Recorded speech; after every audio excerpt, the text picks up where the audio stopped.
El día de hoy tenemos en el estudio dos grandes profesionistas y aparte dos grandes amigos y unos excelentes seres humanos. Me da mucho gusto que estén por aquí para hablar del tema de familia y transmisión de valores. Muchas gracias. Pues gracias, Ale, por invitarnos y bueno, a ver qué podemos aportar. Espero que cosas útiles. Luis Bello Estrada y María Antonieta Castro Nadal. Gracias también por la invitación. Esperemos que sea fructífero. Bueno, el tema de familia y transmisión de valores a veces ocasiona un poco de controversia dentro de las familias y a nivel social.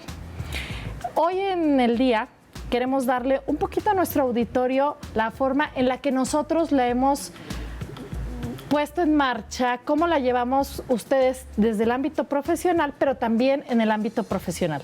Los invito a que veamos una cápsula.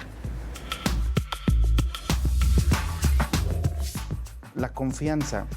Primero, creo que es importante el educar a nuestro hijo en entender lo que decimos. Me explico, el que nosotros podamos ir desarrollando en la habilidad del lenguaje las palabras y la palabra que no entiende explicársela qué significa, porque a veces regañamos y ocupamos alguna palabra que el niño no entiende y entonces no se le queda grabado. Tenemos que explicarles, tenemos que ser muy didácticos. Muchos con el ejemplo, con el actuar, con el recoger el plato a la hora de la comida, el ponerlo en donde se vayan a lavar, el lavarse las manos antes, el lavarse los dientes después de comer, porque es visual. Los niños ven al papá como el héroe. Yo, mi hijo, ponemos el ejemplo de los héroes en pijama, que es una caricatura que le gusta mucho, y él asume que es un personaje y asume que yo soy el otro personaje, que somos superhéroes, y entonces en ese sentido hacemos un equipo y tratamos nosotros de ir formando con valores la educación del niño. En la conducta del niño tenemos que tener reglas y tenemos que tener valores. Las reglas nos van a marcar cuáles son los elementos, qué podemos hacer y qué no podemos hacer, a qué tenemos derecho y a qué no tenemos derecho. Y los valores es lo que va a medir nuestro comportamiento, lo que va a medir qué es lo correcto para hacer. Siempre le pregunto cuando veo que tiene un cambio de ánimo, que voy a la escuela y el niño viene más contento o viene más serio o con más sueño, preguntarle por qué es su acción. ¿Por qué su estado de ánimo es como está? Preguntarle constantemente, ¿estás contento? ¿Estás preocupado? ¿En qué piensas? Platícame qué piensas, platícame qué es lo que haces, platícame qué es lo que haces en la escuela. Eso nos ayuda mucho a detectar cuáles son las conductas que tenemos de los niños. Bueno, primero hay que ver que uno pues no está con el niño las 24 horas del día, que el niño tiene sus actividades. El niño va a la escuela, uno trabaja, el niño convive con otras personas, con otros padres de familia, con otros compañeros, con maestros, que tienen escalas de valores y de reglas diferentes a las que podemos nosotros tener en casa. A veces el niño tiene un comportamiento diferente, ahorita voy a hablar del tema del robo, pero a veces tiene el niño un comportamiento diferente de lo que se ha platicado en casa, y es porque en la escuela se inculca de diferente manera o la percepción del docente es diferente. Nosotros tenemos que buscar un equilibrio, porque claro que en la escuela pues la intención del docente es pues también la de formar. Entonces cuando hay una actitud como de robo o una actitud negativa, pues el platicarlo, el poner ejemplos, el decirle lo que está mal. Yo platico mucho con él y le pregunto, le digo, ¿tú crees que soy un buen padre? Y me contesta que sí. Y digo, pues para que la gente lo piense, que soy un buen padre, debes ser un buen hijo. Y debes ser un buen hijo y debes de comportarte de la manera correcta. No hacer berrinches, no tener conductas que permitan el que la gente vea que no estamos haciendo bien el trabajo. Y digo, ambos, tú como buen hijo y yo como buen padre. El consejo es que tenemos un mundo que crece aceleradamente, que por supuesto ya no es como cuando nosotros éramos niños, pero ya no, o sea, cuando nosotros éramos niños y pensábamos en el mundo de nuestros padres cuando eran niños, era todavía relativamente similar. Ahorita los niños que nacieron la década pasada ya no tienen nada en común con los que nacieron en esta década. Ya son niños totalmente diferentes y los padres tenemos que adaptarnos a esta nueva realidad que nosotros no conocemos y que todos los días se va acelerando. Entonces, por eso leer, actualizarse y estar muy al pendiente, conocer a nuestro hijo, platicar con él todo el tiempo para poder tener la comunicación y tener una educación integral.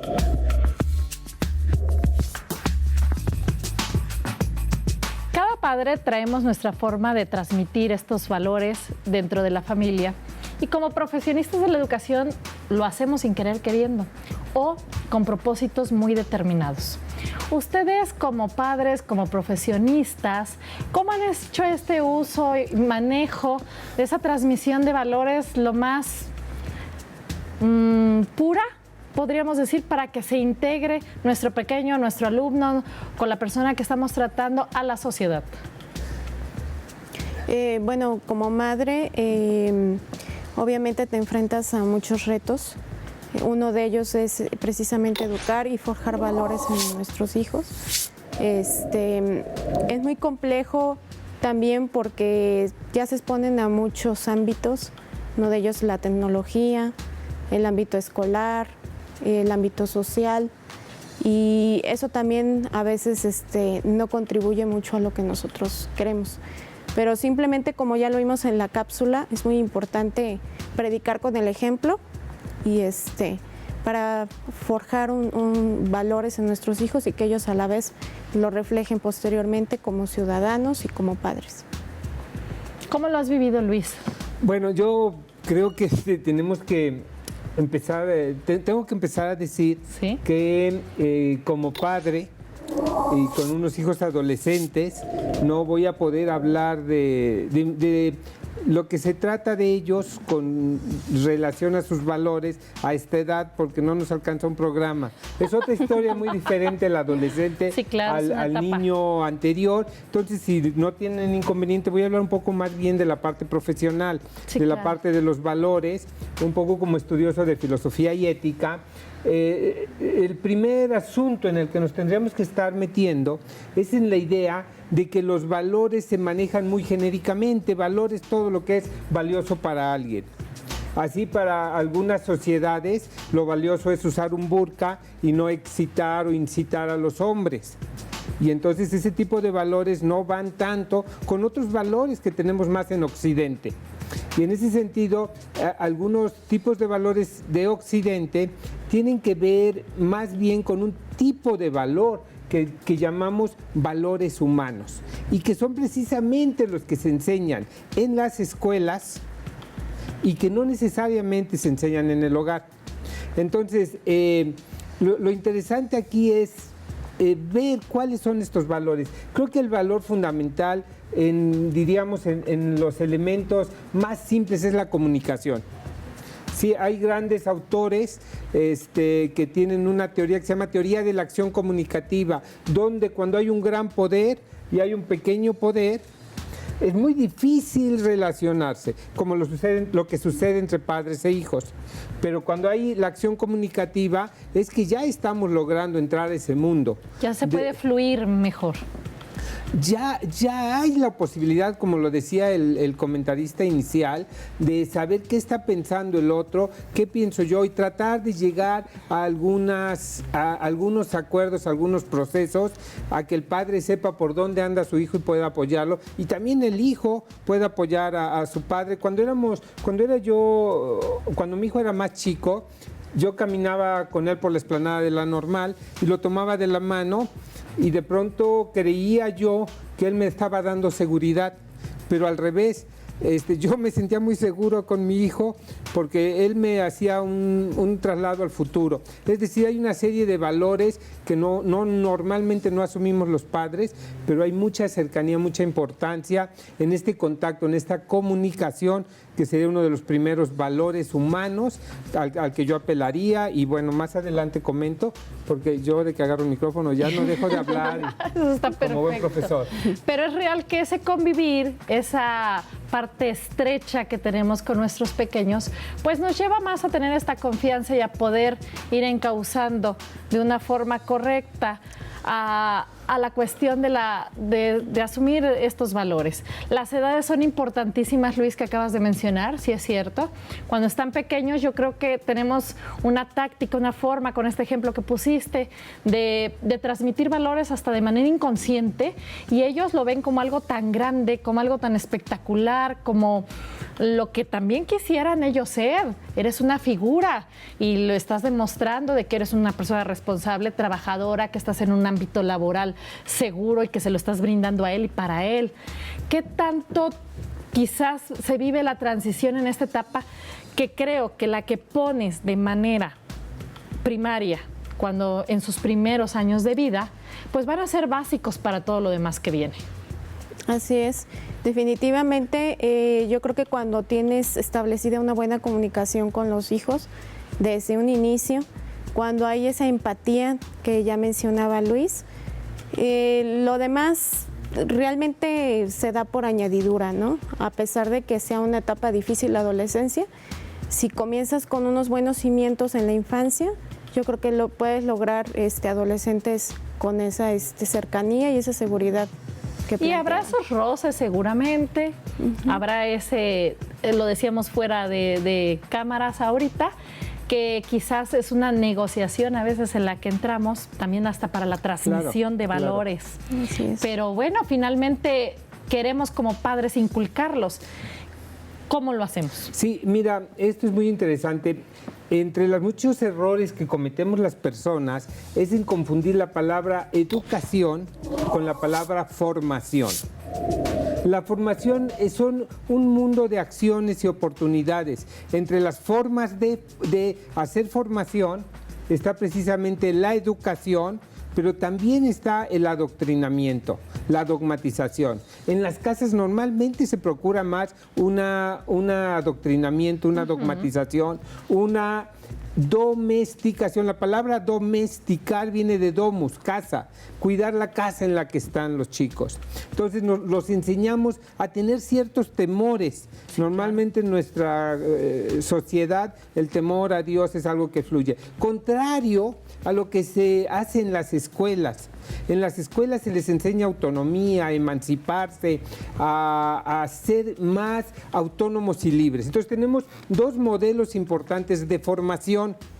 Uno, como domesticación, en donde les enseñamos a cuidar su casa y a cuidarse a ellos mismos y ser preocupados por el entorno, y otro, emancipación, donde los enseñamos a ser libres, autónomos, independientes. Sí, estas dos fuerzas están presentes en los sistemas formativos y en la misma educación, y siempre hay una lucha, los niños por ser más independientes, más autónomos, y los padres someterlos. Y en la escuela se invierten un poco los papeles, aunque también se requiere cierta domesticación en la escuela, pero la escuela lo que busca es que el niño, por ejemplo, haga su tarea por sí solo, tienda su cama, desarrolle actividades y pueda ser a veces independiente, emancipado de sus mismos compañeros. Entonces, esos dos elementos, quisiera yo nombrar a un autor, porque bueno, para el público que nos escucha, hay un autor, es un filósofo de la educación, pero es muy accesible, se llama Fernando Savater, tiene un librito que se llama Ética para Amador. Entonces, en Ética para Amador uno va a entender mucho este gran compromiso que tenemos los humanos de que tenemos libre albedrío o autonomía y que tenemos que ser responsables de ello.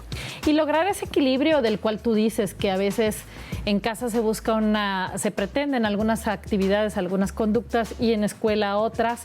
La escuela está cambiando realmente, lo que ahorita dices es real, se buscan niños más pensantes, más críticos, más autónomos. Antes éramos llevábamos una educación más estricta, más cerrada, era lo que se te indicaba. Este libro que tú recomiendas me parece perfecto en cuanto al sentido de que es un libro accesible, sí, claro, para la lectura de padres, en donde pueden recurrir, porque también podemos caer en un libertinaje en donde queramos pasar ciertos valores pero no sabemos controlarlos. Entonces siempre referirnos a lecturas accesibles que estén pues con cierta cercanía a nuestro nivel, al diario vivir, pues es una recomendación excelente que se te agradece, Luis. Sí, bueno, quiero decir que ya quien busque una lectura un poco más especializada, está de ese mismo autor, El valor de educar, porque es valioso educar. Pero ya diríamos, ese es un tipo de formación. Ética para Amador lo usan en las prepas y desde luego cualquier papá le vendría muy bien leer ese o casi leer muchos elementos de toda la filosofía, es valiosísima para la lectura. Claro. Bueno, pues Antonieta y Luis, los invito a ver otra cápsula. Bien.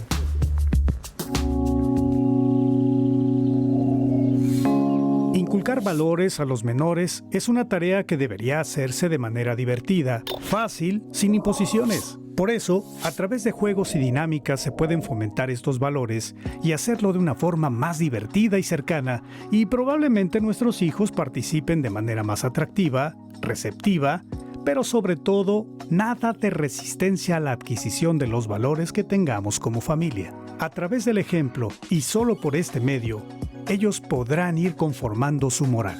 Las personas que tienen fuertes y buenos valores son por lo general más felices, así como los que consiguen mayores éxitos en sus relaciones y contribuyen a la sociedad y a su contexto más cercano de una forma positiva. Eso queremos todos para nuestros hijos. Por lo tanto, debemos intentar este fomento día con día, pero sobre todo cada oportunidad que se presente para ponerlo en práctica. Recordemos, papás, que actualmente, y por el contacto tan estrecho que tenemos en Internet, se puede aprender casi todo: matemáticas, lenguas, historia, geografía, música, etc. Pero no se puede aprender a ser un buen humano, es decir, a no matar, a no robar, a ser sensible con el dolor ajeno, a escuchar lo que el otro necesita. No se aprenden los valores humanos fundamentales. Como padres te preguntarás muchas cosas. Por ejemplo, ¿se transmiten o se enseñan los valores? Y una de las respuestas que escucharás es que desde la cuna educamos afectivamente al niño para que se sienta atraído por unos valores y repelido por otros. Porque finalmente, como padres, nos agradaría fomentar y dar las bases. Pero de ahí, él será lo suficientemente maduro para ir tomando sus propias decisiones de cómo actuar. La mayoría de los padres queremos hijos o hijas que sean valientes, seguros de sí mismos, respetuosos con los demás, que no sean envidiosos ni violentos, y a todo eso le llamamos valores. Como podemos ver en la cápsula, yo creo que todos los padres y los dedicados a la educación y los interesados en tener una mejor sociedad, tenemos un proyecto de vida para ellos. ¿Cuál es el de ustedes? Cuéntenme. Pues justamente el que te comentaba, yo quiero formar un buen ciudadano con valores, con honestidad, con respeto hacia los demás. Los valores son varios, ¿no? Pero cuando tu fundamento principal es el amor, hacia lo que haces, hacia respeto, todo se da automáticamente. Todo fluye de manera positiva. Así es, y eso es lo que quiero formar yo en mi hijo.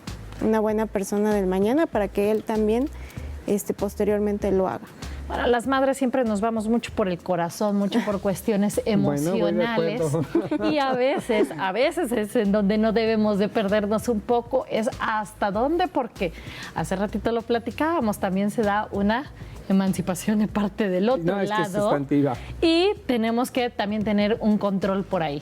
Muy bien, pues hablando del amor, yo lo tengo que citar como el eros pedagógico, el amor pedagógico. Es bien importante, entonces, decía yo hace rato, que hay muchas maneras de formar, muchos tipos de formación. Yo como padre y yo como docente, mi idea es la educación. Entender la educación como el desarrollo de la capacidad humana, el humanizar al hombre, humanizar al humano, humanizar al alumno. Esto suena un poco redundante, pero es que en verdad tenemos, y en la presidencia de los Estados Unidos y de Brasil y en otros lugares, vemos personas que no les encontramos mucho la parte humana. Pero sí que es importante buscar que los hombres nos reencontremos en esta humanización. Y eso se define como el desarrollo del espíritu con un carácter humano. Eso es la educación. No confundirla con otro tipo de formaciones. Entonces, esa sería mi propuesta esencial para mis hijos y los alumnos que luego considero como mis hijos, porque mis hijos no me hacen caso y mis alumnos tienen la obligación ya. Ellos sí. Y bueno, así sucede. Y por cierto, se te agradece que anden por aquí acompañándonos, Sí, bien. porque los involucramos en este campo.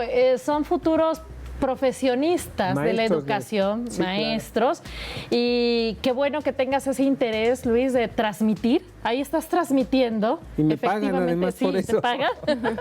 Y a través del ejemplo, con ellos, acercándolos a las diferentes áreas que hay también de la educación, en donde podemos estar insistiendo y promoviendo verdaderamente estos temas que a veces los olvidamos, los vemos tan cotidianos y decimos hay que transmitir valores, chicos, por favor, en la clase, etcétera, y ahí lo dejamos. ¿Pero qué valores? ¿Qué valores? ¿De qué forma?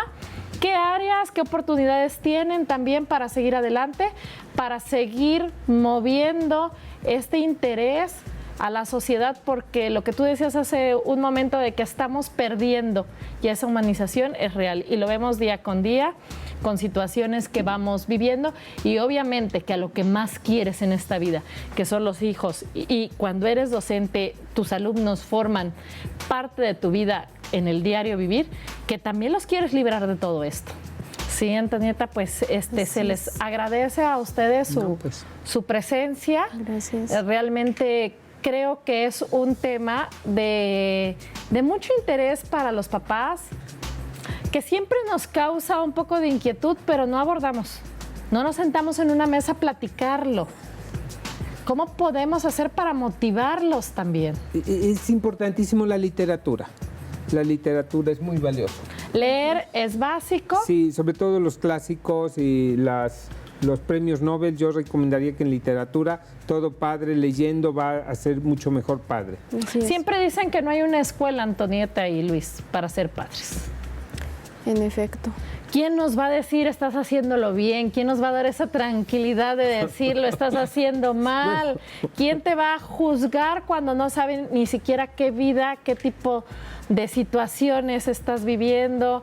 ¿En qué momento social histórico también están pasando tus hijos, que no es el mismo que nos tocó? Claro. Obviamente a nosotros. ¿Cómo hacer todo este ajuste?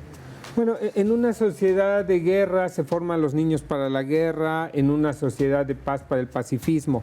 Y estas sociedades no sabemos cuándo cambien o cómo se modifiquen. Yo diría formarlos, como lo he estado comentando, para ser humanos. Y con eso encontramos la clave para ser felices, Sí. que finalmente es lo que perseguimos también todos los humanos. Sí, claro, es el fin último de la existencia humana, la felicidad.